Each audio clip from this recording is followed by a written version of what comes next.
Ladies and gentlemen, boys and girls, welcome back to another episode of the Jenkii Journey. Oi, oi. This is the podcast where we help explore ideas and principles that will help transform your work, life, wealth, and worldview. I'm Jenkii. And I'm AMMAARAH. Hey. And this episode is all about the law of compensation. And have you ever felt like you've been working incredibly hard, putting in the hours, doing everything right, but rewards just aren't coming your way? And on the flip side, have you ever seen someone who just seems to create so much success almost effortlessly? Can't say that word. Oh God, yeah, it can be a bit confusing sometimes, a bit unfair.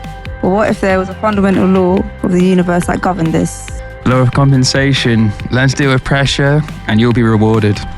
Oh my God, imagine. So the law of compensation explains not just your paycheck, but the returns on your kindness, your skills, and the efforts in your everyday life. Oi. So today we're diving in deep into one of the most powerful yet misunderstood universal principles. Okay, it's not as simple as you think. It's not just work hard to get paid. It's a lot more detail than that. So in this episode, we're going to break down what it really means, why you're not just compensated for your time, but for your value, and how you can start applying the law to create a more abundant and fulfilling life. Stick with us. Yo, okay. So let's get into section 1, guys. What is the law of compensation? All right, let's get back to the basics. When most people hear the law of compensation, they think of a simple transaction. 1 hour of work equals 1 hour of pay. But that's just the law of hourly wage. No one wants that. Trust me, okay? The law of compensation, as defined by thinkers like Waldo Emerson, like Ralph Waldo Emerson, go a little bit like this. Emerson wrote a whole essay on it, actually. Go on, Emerson. He said, and I'm paraphrasing here. Okay. Paraphrase all you want. The law of compensation is the law of the universe. Yo. It ensures that you cannot truly get something for nothing. Facts. For every action, there's an equal and opposite reaction. But in the realm of your life and work, it's about value. Okay. So it sounds like the core idea is that you are compensated not for your time and effort, but for the value you provide, the problems you solve, and the services you provide. Okay. Am I right? So you can think of it like a farmer, really. Okay, I like farmers. Yeah, farmers are cool. So if you think about it, they're not really getting paid for their hard work under the sun. Oh, what? Yeah. Why not? Okay. What are they getting paid for? He's getting paid for the corn he produces. Oh, don't try not to get corny here. Jeez. The effort is necessary, but it's not the cause of the compensation. The harvest is. Yo, bring on the harvest. So I guess in our modern world, this explains why two people can work the same 40-hour week and have vastly different incomes. Exactly. One might be performing repetitive tasks. One might be solving complex problems for their company and clients. So the value of the problem solver is higher, and thus they are compensated more than the task doer. Okay, so this law actually operates beyond money. Okay, so if you plant good seeds of kindness, your harvest will be goodwill and strong relationships. Yeah. If you invest your knowledge, your harvest will be better opportunities, as you know. The compensation or the harvest is always directly related to the seed you sow. Hey, sowing the seeds of love. So the metaphor of the farmer and the seed is powerful, but in a knowledge economy, the seeds kind of feel abstract. I mean, how do you help people understand what they're actually planting? That's a great point, Jenkii. Ba-ding. Oh, hey. Okay. Jenkii point. So the seeds are your forms of capital, so you can think of it like that. Most people only think of financial capital. Too many Jenkii points there. But you're also planting intellectual capital. So your knowledge, your skills, your unique ideas you're putting out there. Social capital, The strength and trust in your network. And the people around you. And also character capital. Your integrity, your work ethic, and reliability. You can think of it with a few more examples. When you spend time learning a new product or skill, software. That's me, baby. You're planting intellectual capital. When you go out of your way to help your colleague or other people around you, you're planting social capital. So the law of compensation says that these investments will yield you a return, often in ways you can't predict. The harvest might not come tomorrow, but the universe is keeping a perfect ledger. Have patience. Have sabr. I think that brings us into section 2. The 3 common myths and the value gap. I mean, I just love the fact that the universe is keeping a universal ledger, right? Oh, yeah. But I guess this is where people get frustrated. They feel like they're planting seeds, but they're just not seeing the harvest. And I think that comes from a few common myths. Oh, yeah. Do you want to start us off on the myths? All right. Myth 1, guys. Time equals money. Cha-ching! Does it? So this is one of the biggest. Does it? This is one of the biggest ones here. So we're conditioned to trade our hours for pounds. Yeah. Dang. But the law says time is just the container. Value is the content. Value, baby. So you don't get rich selling your time. You get rich creating value that can be scaled. Like, for example, writing a book. Or building a software. Or starting a YouTube channel. There we go. Bing, bing, bing. Let's go, baby. So things that work for you even when you're asleep.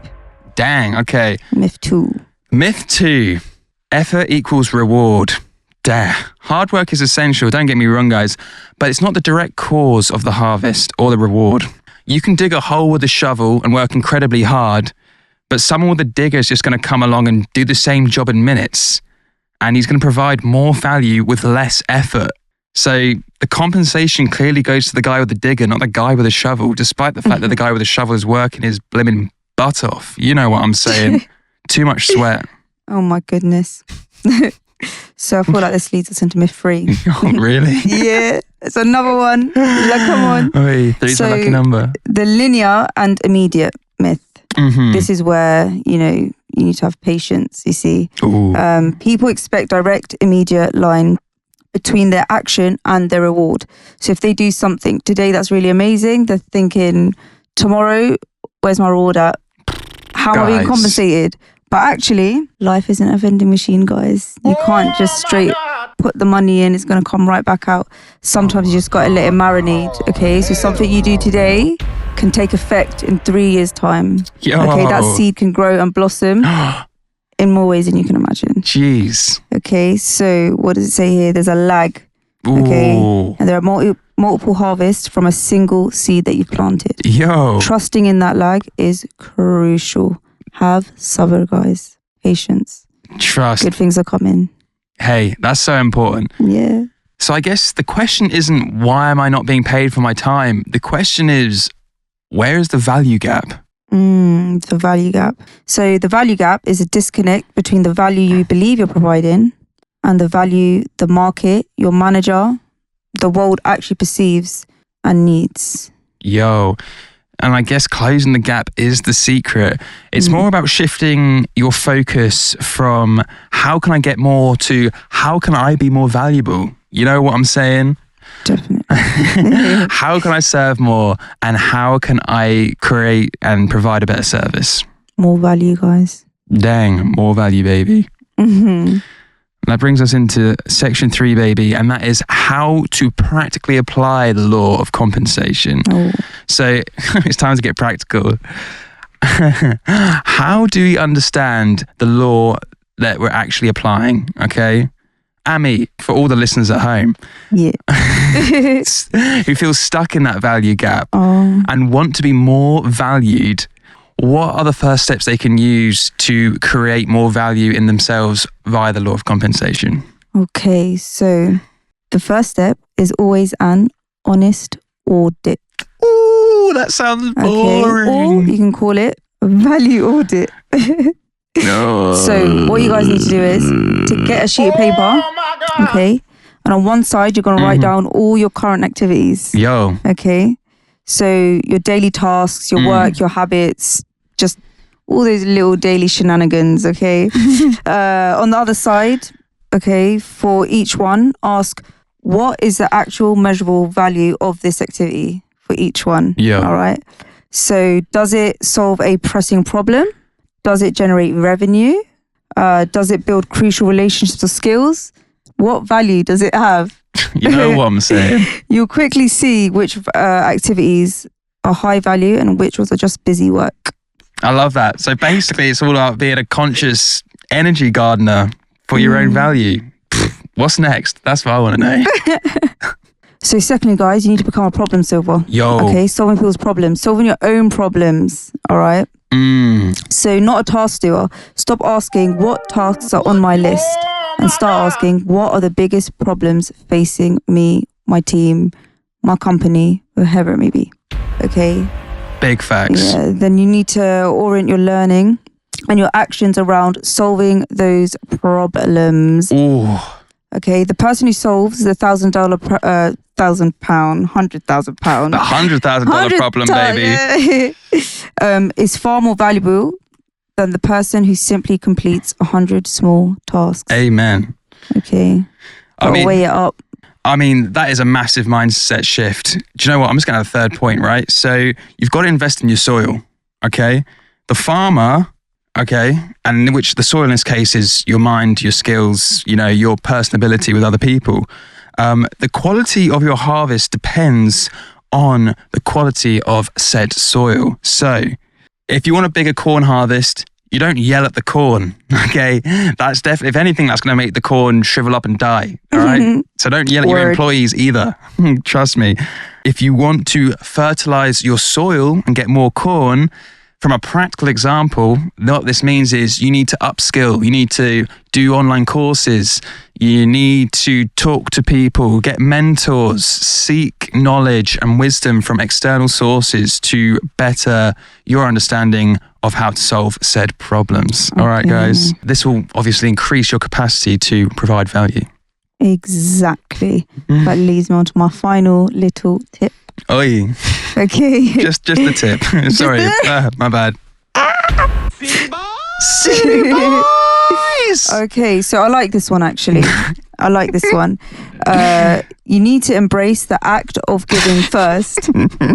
Yo. Stop. Give it first. Sorry. Okay, so the law is about sowing and reaping. Compensation, right? guys, compensation. So if you're willing to receive, you need to be willing to give. Yo. So embrace doing it first. Yes. Okay, so if you guys, you know, you want more trust, right? You're looking for more trust, then be more trusting. Hey. Okay. If you want help, which I think we all need sometimes, be willing to help first. You see someone, just lean on me. Help carry their shopping bags to their house, you know. Maybe one day you'll need someone to carry your shopping. When you're old. Okay, but yeah. So the universe reciprocates. Yo. It can't not. It's a law. Yo, okay. Right, it's time for section 4. Press me a button. Let's transition. Yay, section 4. All right. So giving first, guys. All right, that leads me perfectly into this next point, okay? Because we've talked loads about careers, money and finance, all the real stuff, right? But that's not the be all and end all of life. Let's be honest. Let's get real. You know what I'm saying? Okay? Because this law governs everything in life, doesn't it? It absolutely does. Hey. Okay, so the financial harvest is just one type of crop. You need to think about it as that. Different types of crops. Crops. What are you trying to harvest? Crops. What are you trying to get out of this? Okay. Right. So the law of compensation is equally vigorous in your health, your relationships, and your inner peace. There's a lot of internal work with this one. Internal work, baby. If you sow the seeds of health, food, and consistent movement, you harvest vitality and energy. You're compensated with a body that feels good. Okay, so I think we can all know and imagine that when you're eating unhealthy, you're eating a McDonald's, you're eating a fried chicken, you don't feel good. You're eating snacks. But as soon as you have a green juice, have a bit of orange, have a sit down and have an apple, you feel good. Hooray, hooray. Big up. All right. So the same with patience, active listening and generosity in your relationship. You harvest deep connection and trust. Ooh, yo. Yeah. Mindfulness and gratitude. You harvest inner peace regardless of external circumstances. Ooh, wow, okay. Just to summarize again. Ooh, okay. You reap what you sow. Yo.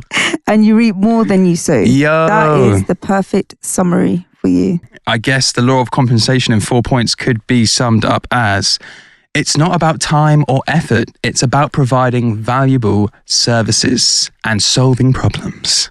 Exactly. And also avoid myths like time equals money, as we know. Look for the value gap in your own life and how you can become more valuable. Big up the ting. So you got to work with the law of compensation by doing a value audit, becoming a problem solver, and investing in your skills. And finally, remember that it's not just about finance, okay? This law applies to every area of your life, your health, relationships, and your personal growth. The universal ledger is always balanced. Oh yeah, balance. Your favorite. Not give and take, not natural, balance. All right? So remember, the universe is abundant by design. Your job is to simply align with the universal laws, and then your life will also become abundant. And for the people at home. Yo, you guys right there. that we love so much. Big up the love for you guys. Oh gosh. I want to leave you with a question to ponder this week. A new wave of what is that? direction. Right. The question is not how can I get more, but how can I become more valuable? Do the little task, write it all down, find what is valuable. Okay, well, I guess if you focus on that, then compensation will follow. It has to. It's a law, right? It's a law. It's the law. All right, guys, we ain't got much long left. So let's get into a little bit of a debate and story time. Oh. So I think the biggest question is, considering we did karma last week, what is the difference between karma and compensation? Because compensation is actually karma's active partner, right? So karma is the action, whereas compensation is the result. Karma is the sowing of the seeds. Compensation is the inevitable harvest. It's the universe's delivery system for what you've created. Meow. How do you think that you've used the law of compensation to get a good harvest in your life, Annie? Well, I feel like I do this thing. I like to travel, you see. Oh, yeah, travel. Yeah, I like to, globetrot. Bang. So I'm someone that tries to be outgoing as well, and I like to make connections with people. And when I make the right connections, I treat those people as family. Family. Yeah. Family. So I always want people to know that my home is their home. So if they ever need a place to stay, exactly. And alhamdulillah. An armadillo, no, sorry. No, when I've travelled around the world and I've made connections with these people, they also treat me like family. So I never need to worry whether I'm going to America, Turkey, Puerto Rico. I don't know. I've got a family set up there. So they look after me like I look after them. You've sown international seeds. And exactly. You're reaping an international welcome. Yeah. Yo, that's madness. Nice. I mean, I guess if I was to bring my personal story into it, I'm actually a freelance audiovisual engineer, right? And I started off working full-time in a company, big up Imagine Presentations. And I had to upskill myself constantly. And through working full-time, I wasn't just a guy who was like, oh, I'm just a sound guy, or oh, I'm just a video guy, or oh, I'm just a lighting guy. I was like, I can do anything guy. So I learned how to do sound, lighting, video, on like streaming, cameras, making videos like this. And now, because I have that skill set, I now am self-employed audiovisual consultant for multiple companies. And it means I've gone from a hourly wage to a day rate, which is, a significant bonus. So guys, you can do it too. Remember that, all right? Just to wrap us off, because we've only got 50 seconds left. there are actually 3 forms of compensation: tangible, intangible, and transformative. Tangible is money, possessions, a job title, and a material result. Intangible is respect, trust, strong relationships, peace of mind, knowledge, and joy. Transformative is the growth of your character, resilience, wisdom, and skills, which ultimately become your greatest capital. Have you ever pursued a tangible award? You've only got 20 seconds to answer. Help me answer this question. Oh God, I'm taking that as a yes. Yes. Oh my goodness gracious. Okay, ladies and gentlemen, thank you so much for watching. We'll see you next month on the Jenkii journey. This has been episode 2 of the Jenkii journey. We'll see you next month for episode 3 of the Jenkii journey. We hope you enjoyed this lovely channel organization, and we'll see you next week. Good night. That's the Jenkii journey. Yeah, that wasn't too bad. No, I think that was fine. I feel like we put more pressure on ourselves than we needed to. Yeah, now I'll get better. It will get better.